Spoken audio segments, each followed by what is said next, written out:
What's up, guys? This is the Gospel According to Mark with a C. He is I, and I am he. Just taking some time to tell you exactly what's on my mind. Thank you for joining me once again, my friends.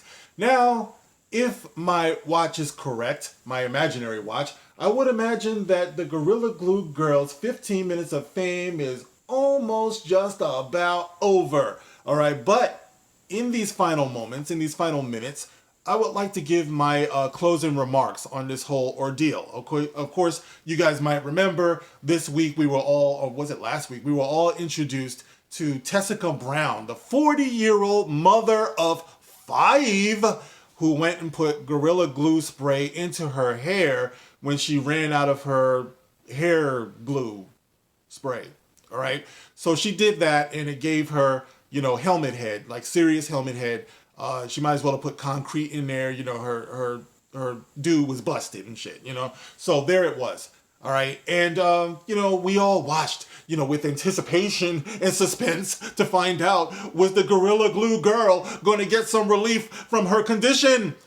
And, so anyway, it had a happy ending. She ended up going to a doctor who performed this procedure. And now, she's got her hair loose again. All right. So she's back out into the wild. Go, Gorilla Girl in the mist. So she's gone. Right. So we're left with the ponderance, questions about what this was really about. There are people who are psychologically trying to figure it all out, and they're trying to explain it away by saying that it has, of course, what else to do with but racism.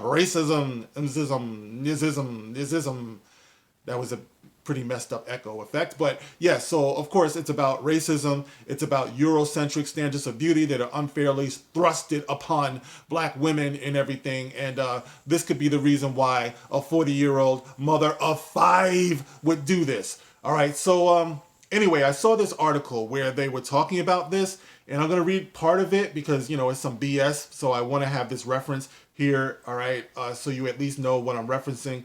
And it says here, in part, for a group that deals with the pressures of racism, sexism, classism, and heterosexism, beauty standards in the community are deeply rooted in oppression in the past and present. Never being able to come close to the Eurocentric ideals of beauty, including white skin. Yeah, it might be tough to do that if you're black, right? Straight hair and slim features. All right, slim features apparently are Eurocentric exclusively. There's no slim black people out here. And if they are, then they're adhering to the Eurocentric standard of beauty, I guess. Black aesthetics are constantly undervalued. Even in online dating, the black community faces racial discrimination, and black women were rated less attractive than women of other races in an OkCupid study from 2015. Now, I know plenty of white guys out there who find black women to be hot, all right? Not generally speaking, but on an individual level or basis. And this is what I'm talking about. This is the unfairness of putting it like this, okay? There are plenty of black people who find white people attractive. There are plenty of white people who find black people attractive, but it's on an individual basis. You know what I'm saying? It's like you can't just say that we just see you people as being less attractive. Well, if people are being chosen in an OkCupid study from 2014 and they don't look like you, well, there's various reasons for that. You know what I mean? First of all, there's the disproportionate amount of people, of white people versus black people, generally speaking anyway, right? So how many black people are actually on OkCupid versus how many white people are on OkCupid, right? So, I mean, there are so many different factors to that, but I can tell you, if I see a hot woman, she's a hot woman. I don't care what race, I don't care what background she comes from. It is what it is. And most men are like that, okay? So, there it is. It's like, I kind of feel like, actually, let me get back to this real quick. It's not much. Black standards, beauty standards of the black community are not only scrutinized in online dating, but also in the workplace. A recent study revealed that black women who rock natural styles are often seen as being less professional, less competent, and more likely to experience bias in job recruitment. Ultimately, black women are forced to choose between either protecting the texture of their God-given coils or straightening their hair to escape natural hair biases, the Michigan State and Duke University study concluded. Okay, all right. Well, that's all I'm going to read of that. I guess I will leave the link in the description below. And you know what? This could all be very true. It's like I have a sister, a little sister, my baby sister that I love so much. My baby sister, she rocks her natural, but let me tell you something, all right? And she's beautiful, by the way, absolutely. But for her, it was a long road. It was a long road to self-esteem and self-acceptance, even though she was always like very much self-aware, like I used to cry with her when she would go into stores. She's also very tall. We come from a tall family, so she was that tall girl who would probably feel awkward in different spaces and things like that. And I remember one time in particular, she went clothes shopping and she asked me to bring her she asked me to drive her there, right? So I went clothes shopping with my sister, and let me tell you, it was excruciating. All right, not just because who the hell wanted to go clothes shopping with their baby sister, but because she was in a store where the clothes were not made for women of her figure, of her height, And I remember she got so frustrated and she cried, and she was a teenager, young teenager, and I remember it just broke my heart because my sister is just she's just the sweetest girl ever. She always has been, and she still is to this day, even though she's a mom and wife now and everything. But I remember just being brokenhearted, because she was so frustrated. But something, even then, I knew that was part of the coming of age for a lot of girls, young girls. There's not one standard for anybody. I don't care if you're black or white. I've known plenty of women from different backgrounds who all have struggles with their hair. There has to be, or their bodies, for that matter. It's like there has to come a certain degree of acceptance, for who you are. You're not going to fit in that box. I remember, what was it? I think Pink had a song out, right? Where I don't even know what the song was called, but she has one lyric in the song where she says, she's not like Britney, she's not pretty like Britney or whatever. She's so pretty or something. I'm not the biggest Pink fan, but I remember that line. And I remember thinking to myself, well, Britney Spears is not even Britney Spears. Britney Spears is a industry ideal, So it's not just a European standard of beauty. It's a standard of beauty that's been put out there, by the industry, by showbiz. I don't think it's escaped anybody that every generation has, like a blue-eyed blonde that they put out there, And I don't care if you're black. It's like in the black community, look, we got Beyonce. It is what it is. She's got her, her honey blonde hair and everything like that, and she looks great. But make no mistake about it, it's a standard that's been put out there, and I think a lot of women are frustrated, trying to live up to certain standards, especially when they see men who, react to that and the way that we react to it. So it's a struggle, I believe, obviously not being a woman that, watching my sister who I love so much, watching my mom, the things that she used to go through with her hair care and stuff like that.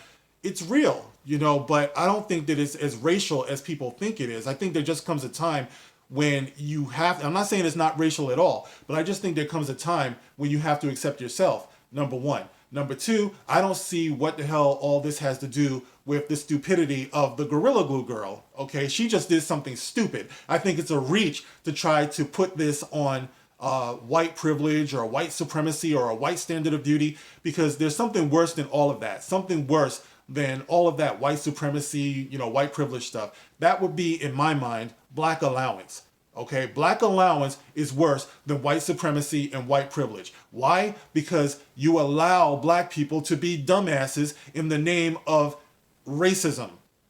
So you can't hold black people accountable for anything. You can't criticize black people for anything because racism. Now how does that help black people? How does that help each individual to know that if you do some dumb shit, it's because of racism? It wasn't your fault. You can't be held accountable for it. You're a dumb animal, basically, is what they're telling you. The what is it? The soft racism of low expectation. I think that's what Lorena was calling it.